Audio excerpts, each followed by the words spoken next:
ඔයා දන්නවද ලංකාවේ දෙමාපියෝ තමන්ගේ දරුවන්ගේ අධ්‍යාපනයට කියලා හිතාගෙන ඇත්තටම දරුවන්ව ටියුෂන් කඩවලට යවන්න අවුරුද්දකට කෝටි කීයක් වියදම් කරනවද කියලා. ඒ ගාන ඇහුවොත් සමහර විට ඔයාට කලන්තේ හැදෙයි. අද වෙද්දි ලංකාවේ ටියුෂන් කියන්නේ අධ්‍යාපනයට උදව් කරන තැනක් නෙවෙයි. මත්ද්‍රව්‍ය ජාවාරමටත් වඩා ලොකුවට හැබැයි නීත්‍යානුකූලව දුවන බිලියන ගණනක බිස්නස් එකක්. ආයුබෝවන් යාළුවනේ. අද අපි කතා කරන්න යන්නේ අපේ ජීවිතවලට, අපේ අම්මලා තාත්තලාගේ සාක්කුවලට, ඒ වගේම අපේ මල්ලිලා නංගිලාගේ අනාගතයට කෙලින්ම බලපාන මාතෘකාවක් ගැන. ඒ තමයි ලංකාවේ ටියුෂන් ක්ලාස් මාෆියාව. ඉස්සර ටියුෂන් ගියේ Tamanට අමාරු විෂයකට අහල පහල ගෙදරක හිටපු රිටයර් වෙච්ච ටීචර් කෙනෙක්ගෙන් හරි මාමා කෙනෙක්ගෙන් හරි අමතර කියා දීමක් ගන්න. හැබැයි අද ටියුෂන් කියන්නේ දැවැන්ත කර්මාන්තයක්. පන්තියක ළමයි 2-3000ක් ඉන්නවා. සර් ලයින්නේ ප්‍රාඩෝ වල B8 වල හරියට ෆිල්ම් ස්ටාර්ස්ලා වගේ. අද මේ වීඩියෝ එකකින් අපි හෙළිදරව් කරන්නේ මේ අධ්‍යාපන බිස්නස් එක ඇතුලේ ඇත්තටම වෙන්නේ මොකක්ද කියන එක. මේක ඇහුවම ඔයාට තේරෙයි අපි කොච්චර ලොකු රැවටීමකටද මේ අහුවෙලා ඉන්නේ කියලා. හැබැයි මේ කතාවේ අන්තිමට මම කියන දේ ඇහුවොත් ඔයා කවදාවත් ආයේ පරණ විදියට මේ ටියුෂන් ක්ලාස් දිහා බලන එකක් නැහැ. අංක 1. ඔයාලා දන්නවද අද සමාජයේ තියෙන ලොකුම මිත්‍යාව මොකක්ද කියලා? ක්ලාස් නොගියොත් පාස් වෙන්න බෑ කියන එක. ඉස්සර සාමාන්‍ය පෙළ උසස් පෙළ ළමයි තමයි ටියුෂන් ගියේ. දැන් බලන්නකෝ. එක වසරේ දෙක වසරේ පොඩි උන්වත් අම්මලා උදේට ඉස්කෝලේ යවලා හවසට ටියුෂන් අරන් යනවා.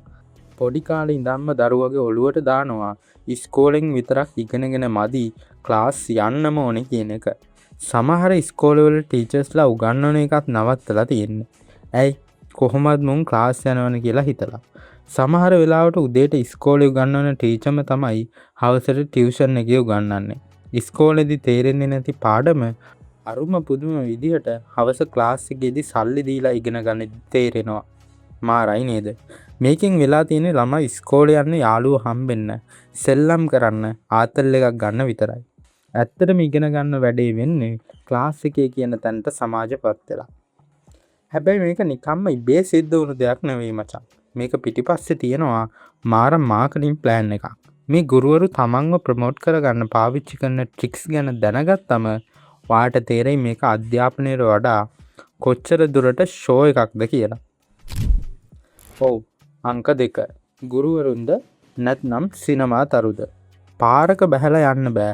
හැම තැනම යෝධ කටවුට්. හයිඩ්‍රොලික් සර්, කෙමිස්ට්‍රි දෙවියා, බයෝ වල අසහාය නායකයා. හරියට නිකන් ඇවෙන්ජර්ස් ෆිල්ම් එකක් රිලීස් වෙනවා වගේ. මේ ක්ලාස් ඇතුළට ගියාම තියෙන්නේ අමුතුම ලෝකයක්. AC කරපු දැවැන්ත හෝල්, ලොකු LED screen, sound system. Sir එන්නේ හරියට රොක් ස්ටාර් කෙනෙක් වගේ. පන්තියේ ළමයි 2000-3000ක් ඉන්නවා.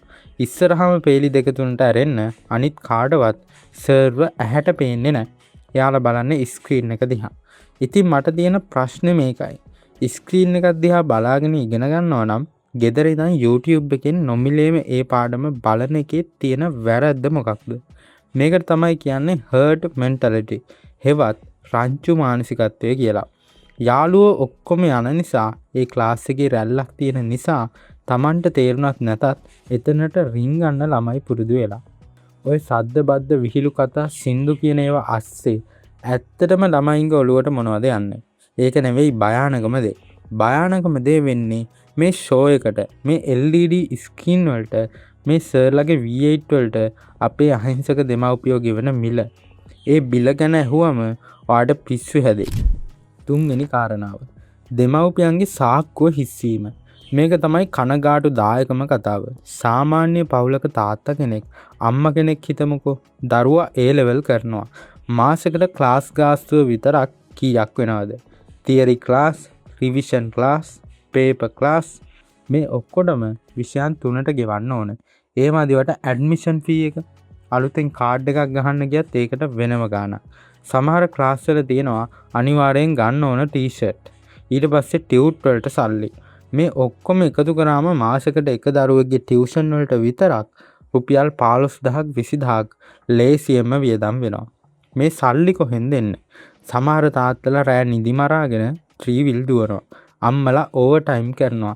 ගෙදර කන්න තියෙන සල්ලි ටික පවා මේ ටියුෂන් කඩවල් වලට පූජා කරනවා. තමන්ගේ දරුවා කොහොම හරි ගොඩයයි කියන අහිංසක බලාපොරොත්තුයි. මේ බිස්නස් කාර්යෝ කරන්නේ දෙමව්පියන්ගේ ආදරය සහ බය මාකට් කරන එක. ඔයාගේ දරුවා අපේ ක්ලාස් එකට ආවේ නැත්නම් එයා ෆේල් වෙයි. එයාගේ අනාගතේ අඳුරු වෙයි කියන බය තමයි එයාලා විකුණන්නේ. හැබැයි ප්‍රශ්නේ තියෙන්නේ දෙමව්පියෝ මෙහෙම ලේ කඳුළු කරගෙන සල්ලි වියදම් කරද්දී ළමයි එකෙන් උපරිම ප්‍රයෝජන ගන්නවද? නැත්නම් ළමයින්ගේ මුළු ජීවිතේම මේ ක්ලාස් කාමර 4ක් ඇතුළේ හිර වෙලා යන්ත්‍ර බවට පත් වෙලාද? ඊළඟ කාරණාව ඇහුවම ඔයාට තේරෙයි අපේ අධ්‍යාපන ක්‍රමය කොච්චර කුරිරුද කියලා. 4 වෙනි කාරණාව අපේ දරුවෝ රොබෝවරු වෙලා. හිතලා බලන්න සාමාන්‍ය A level කරන ළමයෙක්ගේ ඉරිදා දවසක් දිහා පාන්දර 4ට නැගිටිනවා. 5ට විතර සීතලේ ගැහි කෝච්චියට හරි බස් එකට හරි නගිනවා. උදේ 7 ඉඳන් දවල් 1 වෙනකන් එක ක්ලාස් එකක. ඊට පස්සේ කෑම එකක් කොහෙන් හරි ගිලලා 2 ඉඳන් හවස 6 වෙනකන් තව ක්ලාස් එකක. ගෙදර එද්දි රෑ 9 සමහර විට 10යි.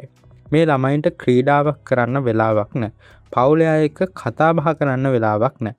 යාළුවොත් එක්ක විනෝද වෙන්න අඩුම තරමේ හරියට නිදා ගන්නවත් වෙලාවක් නැහැ. මේ ප්‍රෙෂර් එක දරා ගන්න බැරුව කී දෙනෙක් ડિප්‍රෙෂන් වලට විෂාදයට ගොදුරු වෙනවද? මේ ක්ලාස් ඇතුලේ ළමයින්ව මනින්නේ දක්ෂතාවයෙන් නෙවෙයි. රෑන්ක් එකේ. උඹ කොළමින් පළවෙනියා වෙන්න ඕනේ. උඹ මෙඩිසින් යන්නම ඕනේ. මේ තරඟය නිසා අපේ ළමයින්ගේ ළමා කාලය, තරුණ කාලය සම්පූර්ණයෙන්ම විනාශ වෙලා ගිහින්. මේ තරම් දුක් විඳලා මේ තරම් සල්ලි වියදම් කරලා අන්තිමට ඒ සාමාර්ථය ගන්නවනේ. හැබැයි අපි හිතමුකෝ ළමෙක් අයිලන්ඩ් ෆස්ට් වුණා කියලා. ඒ රිසල්ට් එකත් ඇත්තටම ළමයාගේ මහන්සියද? නැත්නම් ක්ලාස් එකේ සර්ගේ මාකටිං ට්‍රික් එකක්ද? මේ රහස දැනගත්තම නම් ඔයාට අනිවාර්යයෙන්ම තරහ යාවි. 5 වෙනි කාරණාව තමයි මේ මාෆියාවේ කැතම වැඩේ. ප්‍රතිඵල විකිණීම. A level results ආපු ගමන් අපි දකිනවනේ පත්තර පිටු ගණන් ටීවී channel වල පාරවල් දිගේ තියෙන බැනර් දිවයිනේ ප්‍රථමයා අපේ දිස්ත්‍රික් ප්‍රථමයා බිහි කළ අසහාය ගුරුවරයා. හැබැයි ඇත්ත කතාව මොකද්ද දන්නවද? සමහර වෙලාවට මේ අයිලන්ඩ් ෆස්ට් වෙච්ච ළමයා අර කියන සර්ගේ ක්ලාස් එකට ගිහින් තියෙන්නේ විභාගෙට සතියකට කලින් තිබ්බේ එක දවසේ සෙමිනා එකකට විතරයි. හැබැයි අර සර් මොකද කරන්නේ? ඒ ළමයාගේ ෆොටෝ එක ඉල්ලගෙන සල්ලි දීලා හරි තමන්ගේ බැනර් එකේ ගහ ගන්නවා. තව සමහර වෙලාවට මේ වගේ රිසල්ට් දාන ළමයින්ට කා දෙනවා, බයික් දෙනවා, ලැප්ටොප් දෙනවා.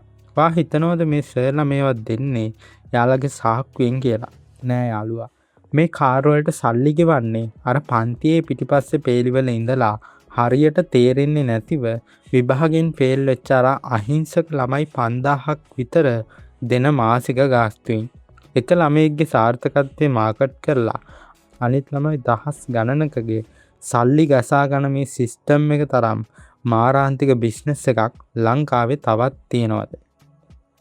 දැන් ඔයා හිතනවා ඇති හරිම කතාව ඇත්ත. ඒත් අපි මොකද කරන්නේ? මේක මහා විසඳන්න බැරි අවුලක්. මේ සිස්ටම් එක කවදාවත් වෙනස් කරන්න බෑ කියලා. හැබැයි පොඩි රහසක් තියෙනවා. මේ මාෆියාවෙන් බේරිලා අපේ සල්ලිත් ඉතුරු කරගෙන අපේ දරුවන්ව නියමයට ගොඩ දාගන්න පුළුවන් ප්‍රායෝගික ක්‍රමයක් තියෙනවා. 6 වෙනි කාරණාව. මේකෙන් ගැලවෙන විදිහ. මේක පටන් ගන්න ඕනේ ළමයින්ගෙන් නෙවෙයි. දෙමව්පියන්ගේ ඔළුවෙන්. අල්ලපු ගෙදර ළමයා ක්ලාස් 5කට යනවා. මගේ එකා 6කට යවන්න ඕන කියන ඒ විකාර තරඟයෙන් මුලින්ම අයින් වෙන්න. ටියුෂන් කියන්නේ අනිවාර්ය දෙයක් නෙවෙයි. ඒක උදව්වක් විතරයි. Tamanට අමාරු තේරෙන්නේ නැති විෂයකට විතරක් ක්ලාස් යන්න. අනිත් වැදගත්ම දේ තමයි self studying හෙවත් තනියම ඉගෙන ගන්න පුරුදු වෙන එක. ඔයා කැම්පස් ගියොත් කවුරුවත් ඔයාට කටට හැන්දින් කවන්නේ නැහැ. තනියම හොයාගෙන ඉගෙන ගන්න ඕනේ. අද කාලේ ඉන්ටර්නෙට් එක තියෙනවා. YouTube එකේ ඕන තරම් නොමිලේ උගන්වන නියම channel තියෙනවා. ඊතක්සලා වගේ රජයේ platform තියෙනවා. DP education වගේ නොමිලේම ලංකාවේ syllabus එකට උගන්වන තැන් තියෙනවා. සල්ලි ගෙවලා ලොකු හෝල් වල රස්තියාදු වෙන්නේ නැතුව ගෙදර සාලේ ඉඳන් AC නැතත් නිදහසේ ඉගෙන ගන්න පුළුවන්කම තියෙද්දි අයි අපි මේ මාෆියාවට අහු වෙන්නේ. ගුණාත්මක භාවය මිසක් ප්‍රමාණීය නෙවෙයි වැදගත්. දවසට පැය 10ක් ක්ලාස් වල රස්තියාදු වෙනවට වඩා පැය දෙකක් ගෙදරින්දන් අවධානයෙන් පාඩම් කරන එකෙන් ඊට වඩා ලොකු ප්‍රතිඵලයක් ගන්න පුළුවන්. අන්තිම වශයෙන් කියන්න තියෙන්නේ මෙච්චරයි. ටියුෂන් කියන සංකල්පය නරක නෑ. අපිට හොඳ ගුරුවරු ඉඳලා තියෙනවා. දැන්ටත් ඉන්නවා. තමන්ගේ වගකීම හරියට කරන අය. හැබැයි මේ ටියුෂන් මාෆියාව සහ බිස්නස් මොඩල් එක අපේ සමාජයේ කන පිළිකාවක් වෙලා ඉවරයි. අපි මේක තේරුම් අරගෙන අපි මේක පාලනය කරේ නැත්නම් ඊළඟ පරම්පරාවෙත් කාලය, ශ්‍රමය, සල්ලි ඔක්කොම මේ ෂෝ එකට යට වෙලා යාවි. අපි මේ ටියුෂන් කියන දේ අපේ ප්‍රයෝජනයට පාවිච්චි කරමු. එයාලට අපිව පාවිච්චි කරන්න ඉඩ දෙන්න එපා. ඉතින් මේ වීඩියෝ එක බැලුවට පස්සේ ඔයාට දැනෙන දේ මොකක්ද? ඔයාගේ ටියුෂන් කාලේ අත්දැකීම් මොනවද? ඔයත් මේ වගේ රැවටීම් වලට අහු වෙලා තියෙනවද? පහලින් අනිවාර්යයෙන්ම කමෙන්ට් කරන්න. මම ඒවට රිප්ලයි කරන්න බලාගෙන ඉන්නවා. මේ කතාව ඇත්තක් කියලා හිතෙනවා නම් තමන්ගේ දරුවෝ ගැන හිතන, අනාගතය ගැන හිතන හැමෝටම බලන්න මේ වීඩියෝ එක ෂෙයා කරන්න. ඒ වගේම මේ වගේ ඇත්ත කතා, සමාජ කතා නොකරන දේවල් දිගටම බලන්න අවශ්‍ය නම් ඔයා මේක බලන්න YouTube එකේ නම් අනිවාර්යයෙන්ම මගේ channel එක subscribe කරන්න. bell icon එකත් click කරන්න.